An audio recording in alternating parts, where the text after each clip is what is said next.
শক্তি ডিজিটালের আরেকটি ফেসবুক লাইভে আপনাদের স্বাগত। আপনাদের সঙ্গে আমি রয়েছি অনিন্দ হাজরা এবং ক্যামেরার ওই পারে রয়েছে প্রীতম ঘোষ। এই মুহূর্তে আমরা রয়েছি উত্তর কলকাতার ৪৫ নম্বর অ্যাম্বার স্ট্রিটে। উত্তর কলকাতার রাজনীতির সঙ্গে আপনারা যারা ওয়াকিবহাল, ৪৫ নম্বর অ্যাম্বার স্ট্রিটের তাৎপর্য আপনারা জানেন। প্রয়াত সোমেন মিত্রর বাড়ি এবং এখান থেকে উত্তর কলকাতা সহ রাজ্যের কংগ্রেসের সাংগঠনিক একটা বড় অংশ এখান থেকে একসময় পরিচালিত হতো। এই ৪৫ নম্বর অ্যাম্বার স্ট্রিটে এই মুহূর্তে আমাদের সঙ্গে রয়েছেন উত্তর কলকাতার বামফ্রন্ট সমর্থিত জাতীয় কংগ্রেসের প্রার্থী প্রদীপ ভট্টাচার্য।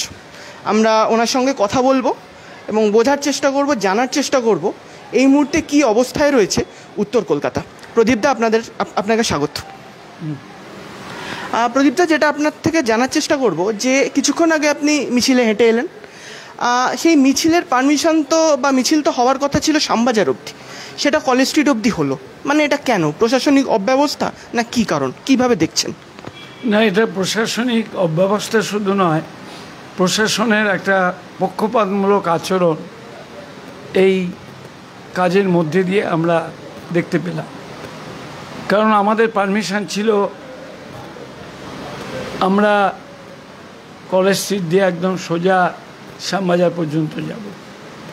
তারা শ্যামবাজারে শুনলাম বাংলার মুখ্যমন্ত্রীর নাকি কোনো মিটিং টিটিং আছে, তো মুখ্যমন্ত্রীর মিটিংয়ের জন্য আমাদের মিটিং বাতিল হয়ে যাবে, এটা তো কখনো ইলেকশন কমিশন গ্রাহ্য করতে পারে না, করা উচিত নয়। কারণ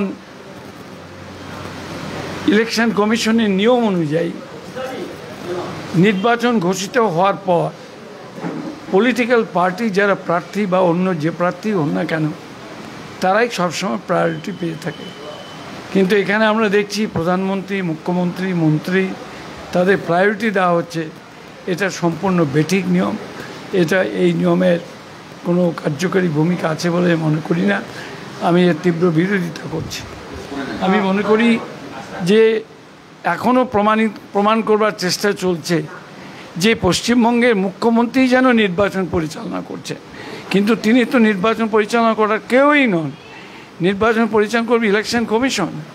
আমার প্রশ্নটা, রাজ্য সরকার নির্বাচন পরিচালনা করবে না ইলেকশন কমিশন করবে? নির্বাচন পরিচালনা করার দায়িত্ব যে নির্বাচন কমিশনের হয়, তাহলে তাদের কথাটাকে মেনে নেওয়া উচিত। কিন্তু তারাও যদি ইনফ্লুয়েসড হয়ে যায় সরকারের দ্বারা, প্রশাসনের দ্বারা, তাহলে কিন্তু নির্বাচনের নিরপেক্ষতা নিয়ে প্রশ্ন উঠবে। প্রদীপদা, আপনার থেকে যেটা আরেকবার জানার চেষ্টা করবো যে গতকাল প্রধানমন্ত্রী উত্তর কলকাতায় মিছিল করেছেন, আজকের মুখ্যমন্ত্রী মমতা বন্দ্যোপাধ্যায় তার মিছিল রয়েছে, তার মধ্যে আজকের বামফ্রন্ট এবং কংগ্রেসের মিছিল। তো সার্বিকভাবে উত্তর কলকাতার রাজনৈতিক যে বিন্যাস আপনি কিভাবে ফিল করছেন প্রার্থী হিসাবে? ব্যাপারটা খুব সহজ। হচ্ছে ওদের মধ্যে একটা ধারণা তৈরি হয়ে গিয়েছিল যে উত্তর কলকাতায় কংগ্রেস এবং বামপন্থীদের রাজনৈতিক লড়াইটা কোনো লড়াই নয়, লড়াইটা হবে আদৌ বিজেপির সঙ্গে তৃণমূল কংগ্রেসের।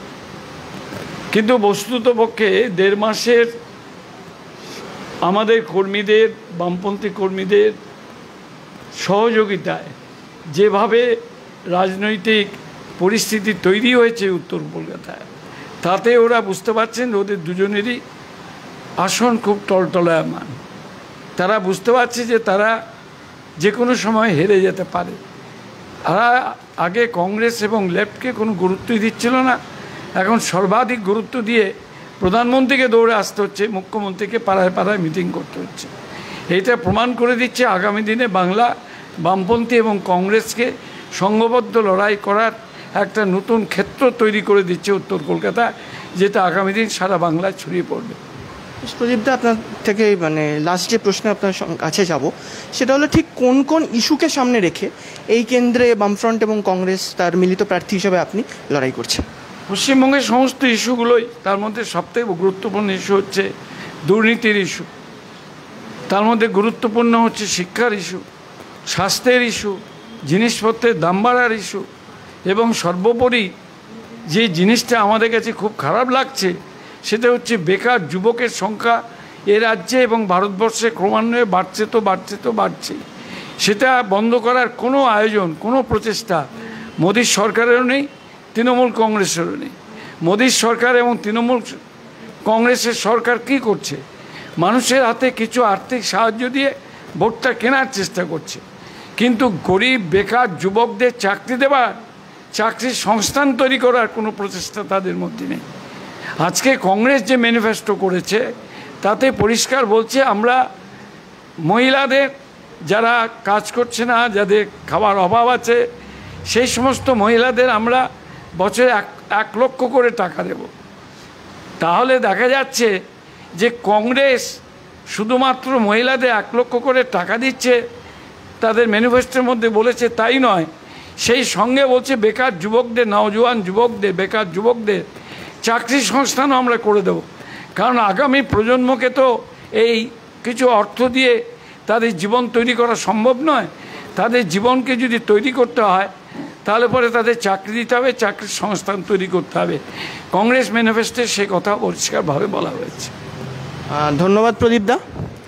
এতক্ষণ আমরা কথা বললাম কলকাতা উত্তর লোকসভা কেন্দ্রের বামফ্রন্ট সমর্থিত কংগ্রেস প্রার্থী প্রদীপ ভট্টাচার্যের সঙ্গে। আগামী ফেসবুকের যে আমাদের যে লাইভ সেশনগুলো হবে সেখানে আমরা চেষ্টা করব অন্য কোনো কেন্দ্রের অন্য কোনো প্রার্থীর সঙ্গে কথা বলতে। আমরা এখানে আমাদের লাইভ সেশন এখানেই শেষ করছি। আপনাদের সঙ্গে আমি ছিলাম অনিন্দ হাজরা, ক্যামেরার ওই পারে ছিল প্রীতম ঘোষ।